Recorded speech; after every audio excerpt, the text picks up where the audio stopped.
Inflation for most people is causing them to use their credit cards to try and make up for income shortfalls. How big is this problem? In the second quarter of 2022, Americans added $46 billion to their credit card balances. Some of that could be you. The Federal Reserve Consumer Credit Report showed that the rate of interest on credit cards went from 14.56 to 16.65%. Those Americans struggling with credit card debt saw their delinquency rates escalate from 1.66% to 1.81%. The Cambridge Debt Consolidation Program may be able to help you reduce the interest rates by 2/3 and cut your time to pay off the debt from 30 years to as little as 5 years. If you're struggling and you want professional and objective help getting your credit house in order, then call 1-855-435-2066. The Black and White Network now proudly presents Moms Across America, a new program where women can speak their minds openly and freely without fear of reprisal. Moms Across America is about the issues of the day confronting America from a mom's point of view.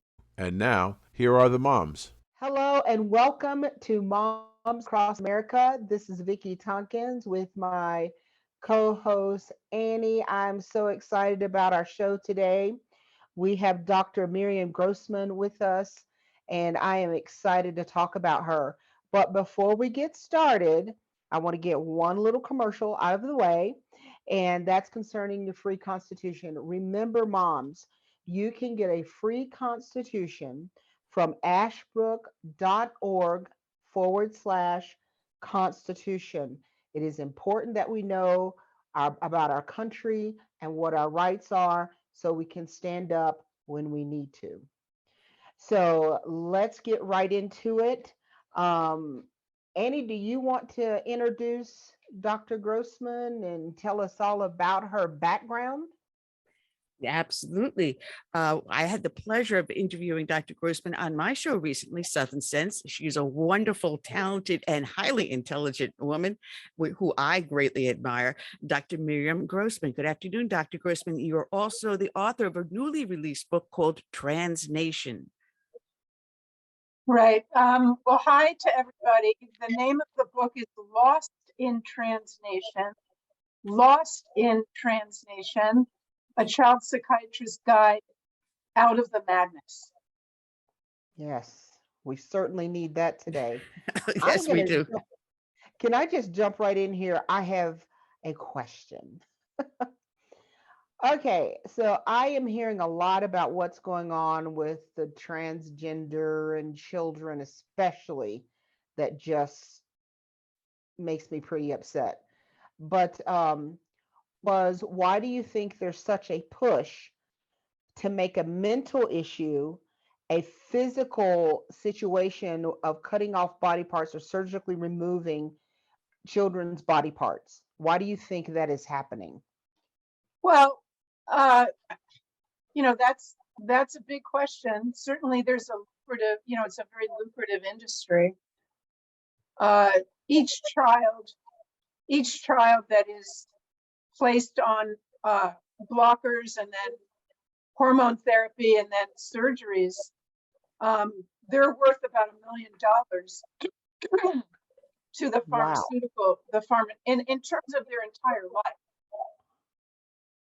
life. Because once you're on the cross-sex hormones and you wish to have this persona, like a synthetic persona of the opposite sex appear as if you are the opposite sex, you need to be on hormones your entire life. So if these kids are starting on the hormones early in life, they might be in their early teens or mid-teens, and so they have 70 years or whatever it may be. Hopefully they live that long. So of course it's a gold mine. That's one response to your question. Right. It's a gold mine. I would also say that there are people that wish to change our society and in such a way that male and female are eliminated. The differences between male and female are they would like to eliminate. Of course, it's impossible to do that. They would like to see humanity sort of transcend the confines of the body, you know, like the restrictions of the body. So I mean, this is way out. This is way out stuff, but you started with this question. So you know, there are people that advance this worldview of disembodiment, being able to live detached from our physical selves. It's called transhumanism, the transhumanism movement, and they are trying to, you know, live forever, live in a disembodied state. And there are a number of very wealthy transgender individuals that are pouring millions and millions into this industry. So, you know, that's two possible answers to your question. I will tell you though that I'm more focused not on that big picture of what's going on from 30,000 feet. I'm more focused on what's going on with the child and with the family and in the schools. I apologize for not getting the title of your book correct. That's my bad. But it is Lost in Transnation, a child's psychiatrist's guide to Out of the Madness. And when we had our conversation prior, we were focusing on the child, and it is the formative way in which to change our society by removing the child from the family unit. And we give our children over to a public school system that controls the vast majority of their day. It's another step of separating the parent from the child and making the child a guardian of the state and not a ward of the parent. We have been seeing now movements state by state by trying to give parents back their rights. Would you recommend a parent picking up your book to see exactly what's going on, to see how to regain their rights? So that's a major goal of my book, is to educate parents so that they are not sitting ducks.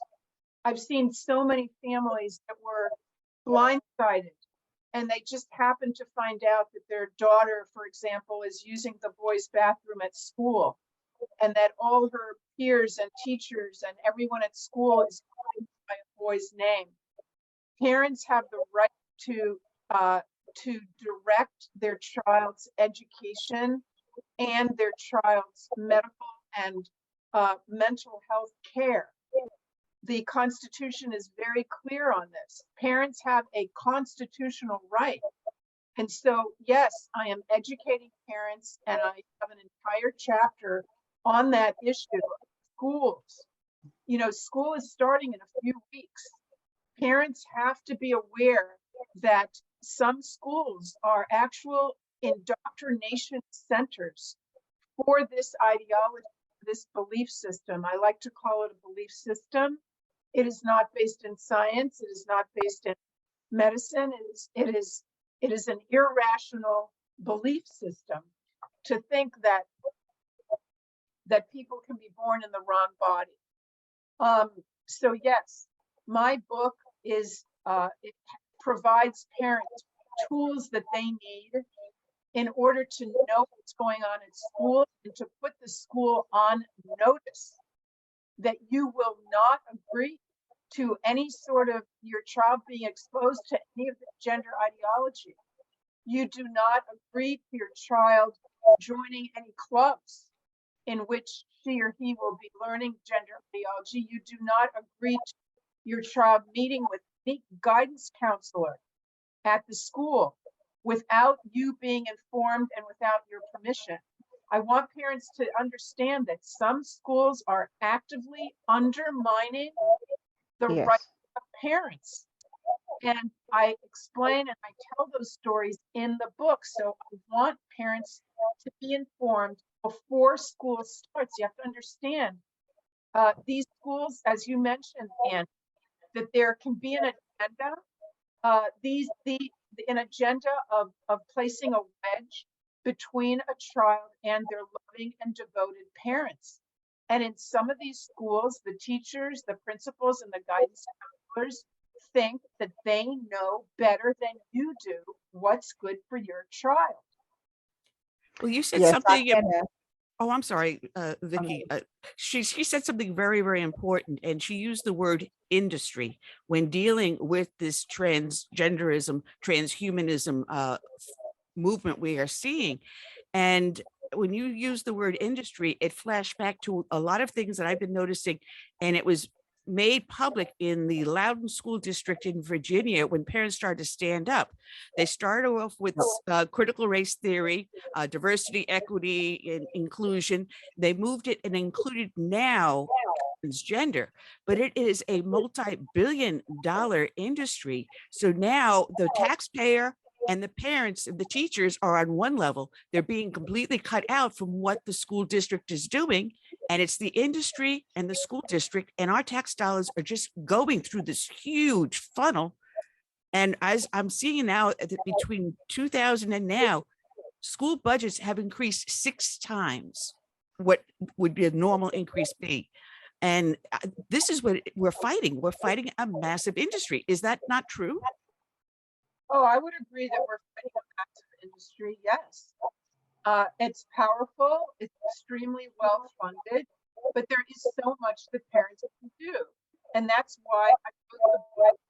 I'm giving parents, from A to Z, first of all, the information that they need to understand where this came from, the biology that they need, and not written on a PhD level, not a book for professionals. It's a book for regular moms and dads. I want moms and dads from when their kids young age to already be explaining to them from the moment that you were created, from the first moment of your existence on this earth, you were either a boy or a girl. There's nothing being assigned at birth. There's no doctor in the delivery room making this big decision and determining whether you're a boy or a girl. It's not someone's decision. It is. It's a fact. And every cell in your body is marked male or female. There are so many discussions that parents can have with their children about this and giving them the accurate biology, so that I want parents to be reaching their child before the ideologues reach them, before they hear these ideas, so that even if your kid is 5 years old and for the first time, say your son is hearing this phrase, hate this phrase, sex assigned at birth. I want your child to already recognize that the red flag should be waving for that child. No, that's not correct. Sex is not assigned at birth. Sex is established and it's forever the moment of conception. And I'm not saying you teach your little kid about the birds and the bees and about sperm and egg. You don't need to do that. But you do need to explain that you were always a boy or a girl and you will always be a boy or a girl. Now, granted, there are many different kinds of boys. There are many different kinds of men. There are boys that have less stereotypically masculine, let's call them, dress. There are boys that might play with dolls. There are boys that might be interested in fashion, and that's absolutely fine. You must never allow anybody to tell you, because you might have certain behaviors, that you might not be. You are a boy. Let anyone say that to you, and for sure, you never want to change your body. You don't want to damage your body. You want to find a way to be you, who you are, and find people around you who accept you and love you. Several weeks ago, I watched your video when you were talking to Congress, and you said something that just struck me, and it was so beautiful. You said, "No child is born in the wrong body. Their bodies are just fine. It's their emotional lives that need healing." And I thought, oh my goodness, that is the crux of the matter right there. And you were just talking about that. When you're born as a male or a female, and that's something that can never be changed. And what bothers me is they try to say that you can change all this by taking this hormone thing or that hormone thing, and you can become this individual that you were never designed to be.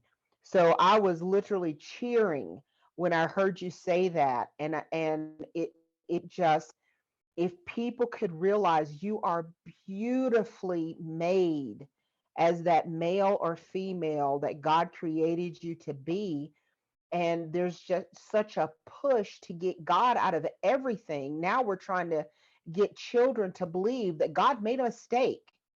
And so I really appreciate that you have made that statement and put that out there, because we need to encourage children. You are beautiful just how you are. And that's something I don't hear very much in society anymore. Exactly. You know, Vicky, you said that beautifully. And one of the things that I have in my book is that I want girls especially. I mean, of course, we are all made in a wondrous way, and we need to appreciate that. There used to be this, we used to say, don't mess with Mother Nature, remember? Don't Mhm. mess with Mother Nature. We used to say things like the body has its own wisdom. Well, we may not be saying those things anymore, but they are still true. And we should not be messing with Mother Yes. Nature. And we are, either the body does have its wisdom. But what I wanted to say is that, you know, the young girls that are getting mastectomies, that's just a particularly appalling and difficult thing, because well, I'm a woman, I'm a mother, I'm a grandmother, and I've also studied maternal child bonding, and I've studied the importance of breastfeeding. And it really, I find it so disturbing that girls are being led to believe that their breasts are just sex objects and they are disposable. They are Yes. disposable sex objects. And we have surgeons that are removing the breasts of girls who are 12 and 13 years old. So what I'm saying in the book is that these are atrocities. And we have to teach all kids, but the girls perhaps even more so, the wonders of how they are made, the wonders of their female biology, that their breasts are not simply sex objects. They serve a function. And when they get older, it may be very hard to imagine when you're a teenager, of course. But you know what? People change, people grow older, and a point often comes that people want to have biological children. It may be difficult to imagine right now, but you know, as I say to my patients, you are 15, I am 115. So Right. I've seen a lot more than you do. And I know that people change, and you are going to change.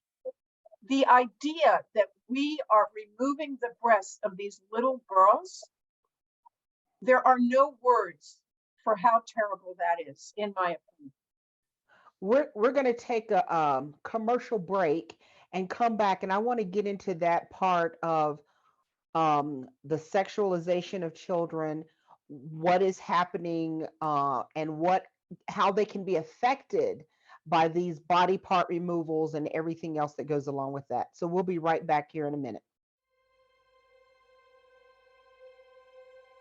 We are Americans, male and female, from many races and cultures from all over the world.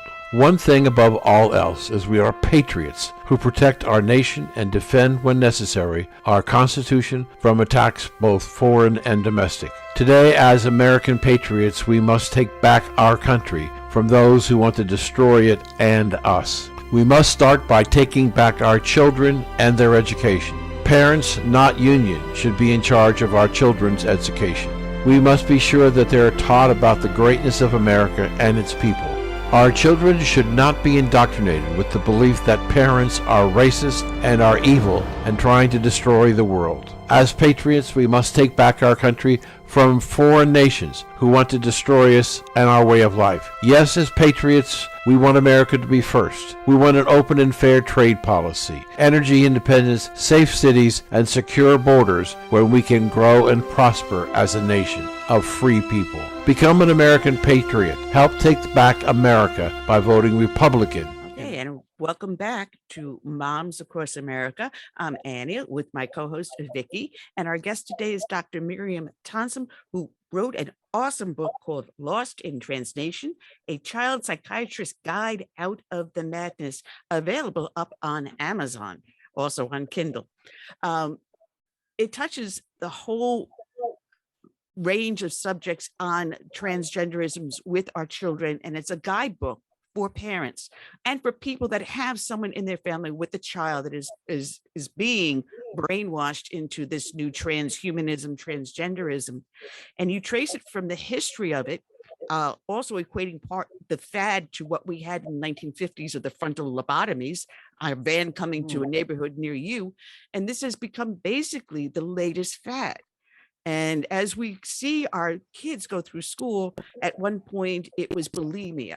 There was another point was young girls all deciding to become pregnant before they graduate high school. Now it's transgenderism. It's the latest thing to fit in, but there's a huge cost to this. There is a huge cost to the child, to the family, and to our nation.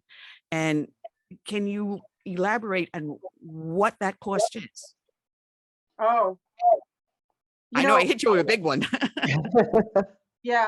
I will just mention, Annie, you talked about the lobotomies, and I believe it's really important to remind people that my profession, the medical profession, has a very checkered past in terms of medical calamities and doctors coming forward and saying that they have found solutions to issues, either mental health or physical health, and then pushing these drastic treatments and then harming people.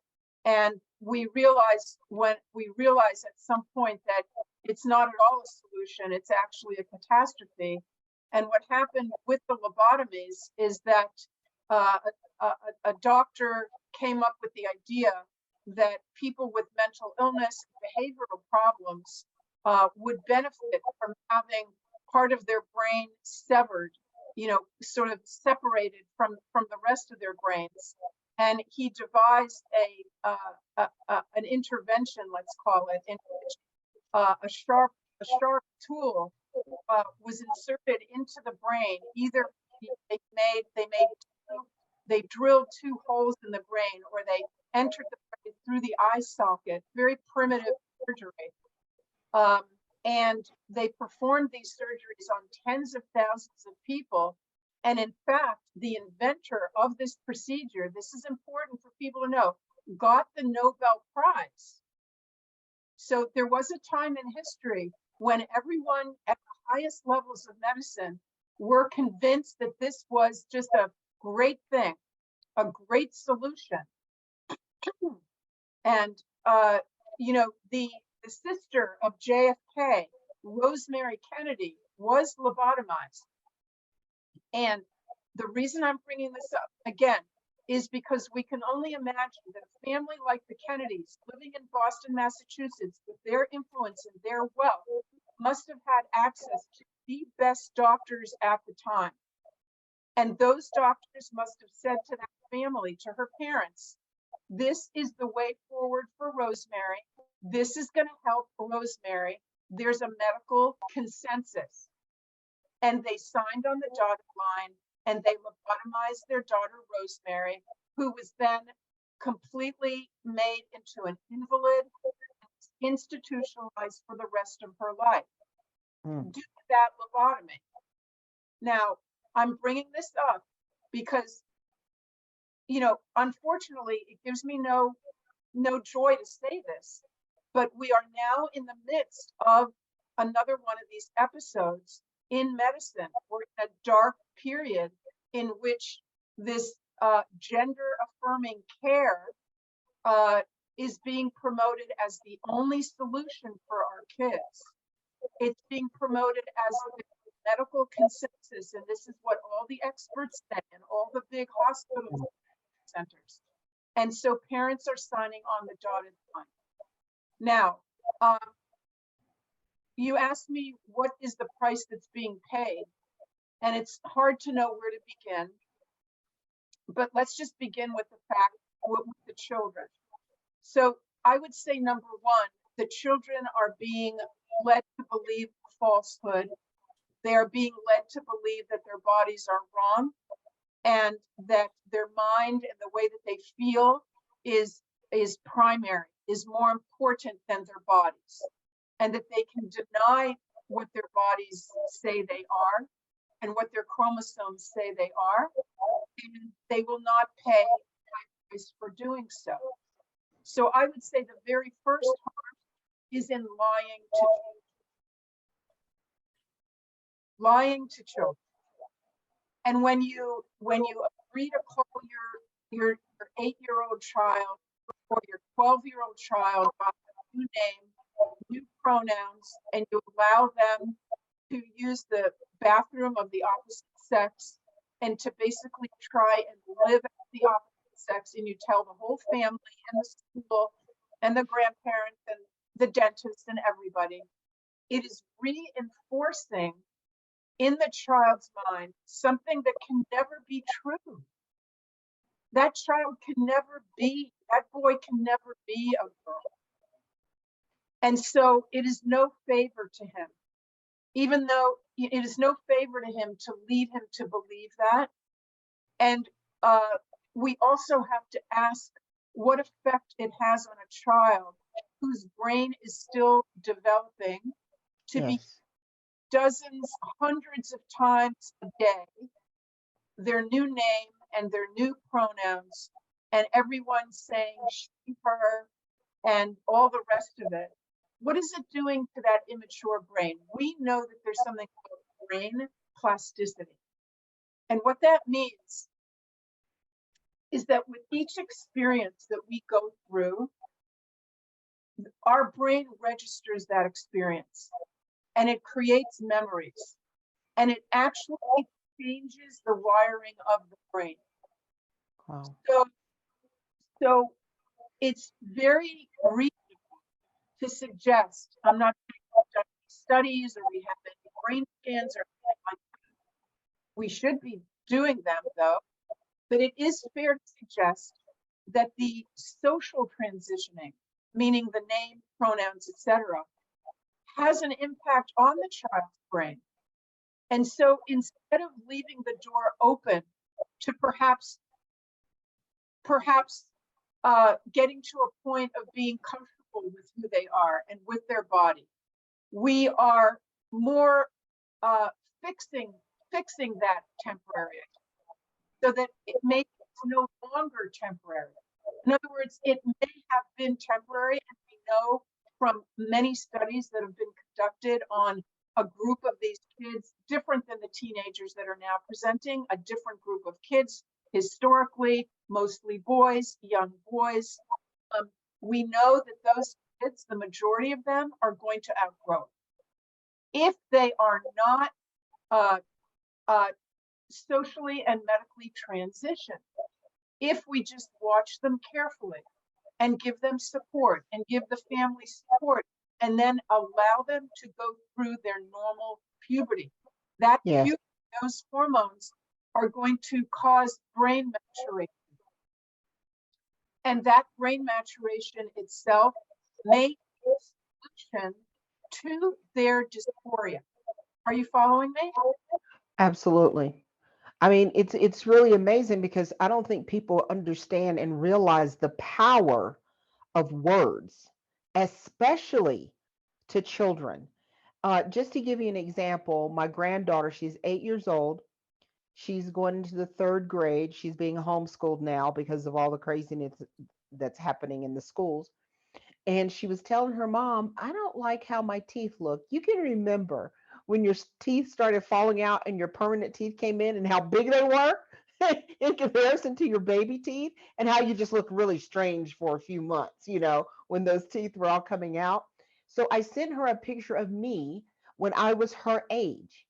And she goes, "Oh my goodness, I didn't realize how much I look like Nona." And it helped her understand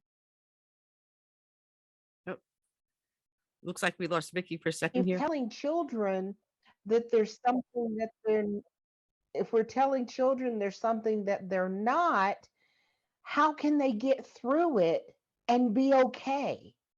And so that I feel like that's what you're saying. We No, just need to encourage children. You're going to get through it.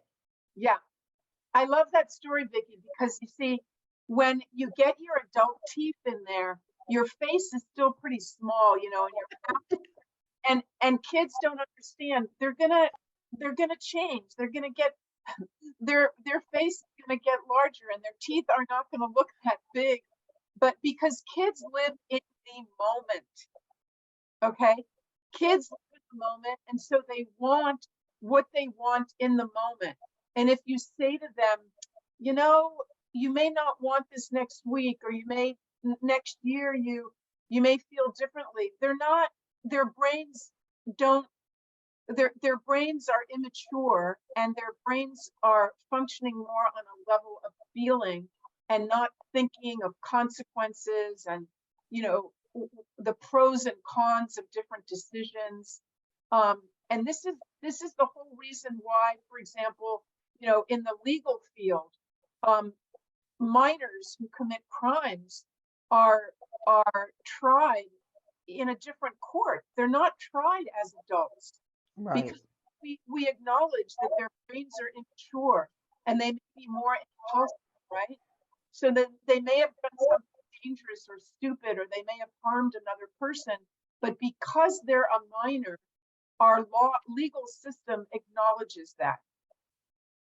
And it's the same thing here.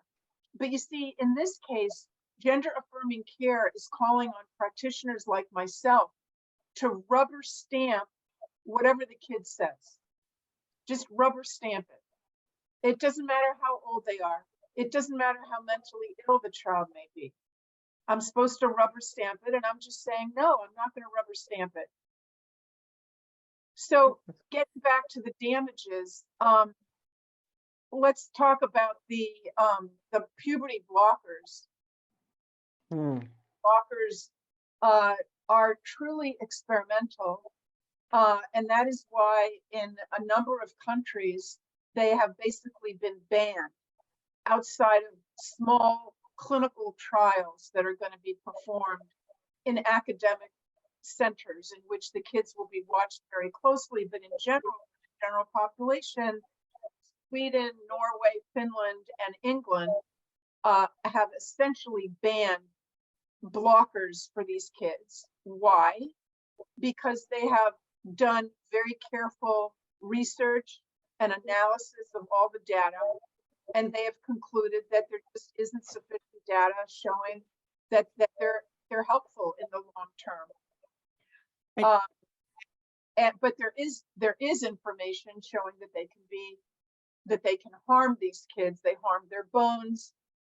Puberty is a time in life that the bones are strengthened, and there's the minerals that go into strengthening bones are being deposited in the bones during adolescence, during puberty. And so if you stop that puberty, the bones are going to be affected. And there are cases of these kids ending up after a few years with osteoporosis, which probably the two of you have heard about. That's something that, older women often have trouble with osteoporosis. It means that your bones are weak and your bones are brittle, and it's easy to break a bone if you have osteoporosis. So it's a very serious thing. So and puberty blockers are dangerous in many ways. I think you put something up there in the chat. But let's just talk about what puberty blockers do to the genitals, okay? Puberty blockers cause a girl to go into premature menopause. It can cause a boy to, it will prevent the normal maturation of his genitals. So for example, what happens in puberty is that both the testicles get larger. Testicles begin to produce sperm, mature sperm, which you need in order to reproduce, obviously, and it causes the penis to grow. Those are all changes of puberty.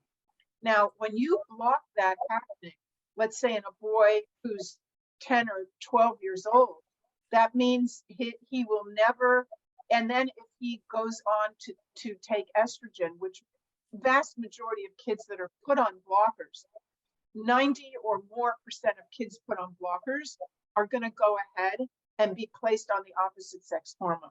So the boy put on the blockers, whose genitalia will be, the development will be stopped. He will not be able ever to produce mature sperm. So he's fertile.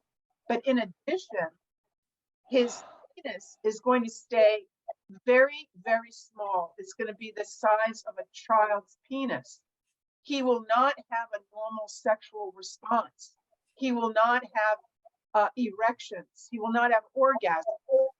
And if he does ever wish to go for the surgery that's called a vaginoplasty, which is surgery in which they make a so-called vagina, it's really not a vagina at all, but it's called a vagina. You see, the surgeons are not going to have enough. Is this too much information for you? I think it's necessary. I think it's necessary. I mean, because parents need to understand what's going to happen. I think a lot do not. I saw a video was sent to me that kind of shows the process of this. I'm sorry, I couldn't watch it. It was so disturbing to me. I could not watch it, but you talking about it makes it a little easier. Right. I'll say, okay. Yeah, what you're speaking about, Vicki, is that surgery, the vaginoplasty, in which they take the penis, they slice it, they use the tissue of the penis and the scrotum to construct the vagina. But if the penis is too small to do that with, it's not enough tissue. What they have to do is they have to go borrow some tissue from another place in the body. And what they have been doing is borrowing it from the colon. So now we're involving surgery that's involving the colon. And they're taking some tissue from the colon, they're borrowing it, harvesting it, and they're bringing it down and using it in these surgeries. So these surgeries are very complicated. They have an extremely high rate of side effects, of adverse effects. And in the end, the rates of people who are happy with their genitals is low. Okay, so people, even after all these surgeries and all the pain that they go through and all the ordeal of having these surgeries, the final result is really not great. And there's regret. And I've talked to especially young men who have been through the surgery. They no longer have a penis. They no longer have testicles. They will never have biological children, and they do not have a normal sexual response, and their lives are shattered. Oh my God. The cost to an adult is phenomenal, but when you throw it at a child, and what's worse is we were talking about the industry and what the dollar value on these children's lives are. And we talked about just the hormone therapy, $1 million through the life. But these companies that now come out with these surveys, they go into the school districts, they go, and these 10-year-old kids are sitting down for a full hour doing a survey, asking all these questions. Do you feel comfortable in your body? Do you feel like you should be something different? A child's brain is so susceptible to suggestion. Yes. And asking a 10-year-old to sit for a full solid hour to do a questionnaire, ask any child to sit still for an hour anywhere, much less in church or is doing a survey. but they're using the most vulnerable segment of our society to alter who we are. And that is the main point your book points out. Yes, but I do also, I mean, there's a lot of awful stuff here, and I apologize for that. But I do want to point out that there's so much that parents can do from an early age. Emphasize that, like I said, I think I said a few minutes. I'm doing so many interviews, I can't remember what I've said and what I haven't. But you know, from an early age, that you were always a boy or a girl, and you will always be a boy or a girl, and it's impossible to change that. And that it's one, they're all different ways of being, you know, men and women, and we are all mosaics. We have to celebrate who we are, and that goes for the parents as well. You know, you may have a boy that's not a basketball player and doesn't Right. want to build planes and trains. You know, you may have a boy that has more, you know, stereotypically what we would call feminine interests, and that has to be okay in the family. The child should not be led to feel like there's something wrong with me. I shouldn't be a boy, and that makes them more vulnerable to this ideology, right?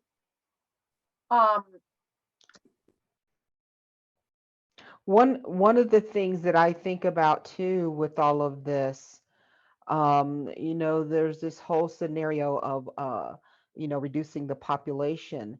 Well, I tell you, with something like this, when children grow to adulthood and they can no longer function as a male or a female, to bring about continuing our society by producing more children, that's an effect that um, will that will affect all of us. That will affect our society. That will affect our nation as a whole, not just that child physically.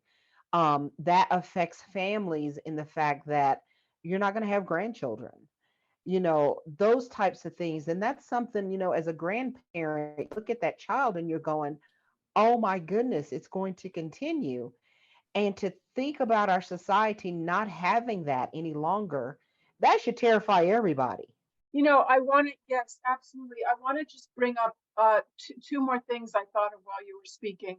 One is that Admiral Rachel Dr. Levine has repeatedly stood up and said that gender affirming care blockers, the cross-sex hormones, and the surgeries are medical care, are life-saving care.